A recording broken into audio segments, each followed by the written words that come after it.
So it's 2021. By now you've heard of the ketogenic diet. Most people still have no clue exactly what it is, and a lot of people maybe blindly follow it, not knowing that they're not actually on the ketogenic diet. And some people, they have incredible success with it.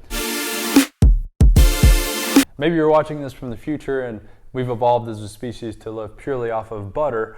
Either way, there's so much value in the research that's come out of the last 10 to 15 years as the funding has consequently become available for said research due to the meteoric rise in dollars spent on the space.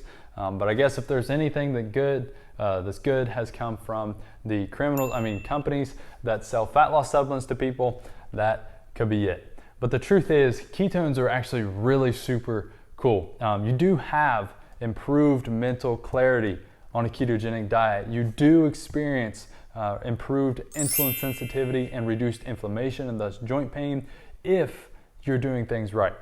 But so far, what I haven't said is that you experience fat loss. Weight loss, yes, because you're cutting the carbohydrates that hold on to the water molecules inside of your body, but that's actually not such a great thing to experience because you're much more at risk for chronic dehydration. And if you're not replacing electrolytes, then no bueno, it's not a good thing. But to the reason why it got so popular, honestly, I think it was just so countercultural at the time, and it hit just at the right time with the explosion of this new thing called social media. And it seemed like overnight we were all ignoring the fact that scientists have been telling us for the last probably 40, 50 years that fat was bad for us. And that's honestly a great thing because those scientists were incredibly wrong. You shouldn't be eating less than 30 grams of fat a day at minimum for most people. The damage done by pushing low-fat diets, it's incredible. That said, on the other side, the damage done to our overall health by the acceptance of any dietary fat is also really impactful on our health as well in a negative way. It's the type of fat that matters in our diet, which is where I really want to go with this, is that the ketogenic diet actually isn't a high-fat diet. A lot of people think that it is. The production of ketones, the ketone bodies where the ketogenic diet gets its name obviously, and all the associated benefits that comes from them, comes from the absence of carbohydrates. So it's eating more fats is just to fill the energy requirements, and it doesn't change your protein requirements, and it doesn't necessarily change your micronutrient requirements outside of maybe your electrolytes. So all these people out there pushing keto coffee don't realize all coffee, black coffee, right, is already keto because there's no carbohydrates in it. And there is a right way to do a ketogenic diet, just like there's a right way to do any dietary framework, and it's by eating whole foods first. It has to be a whole food based diet. That's what we talked about in our 5-day diet makeover, why whole foods are so important as your foundation.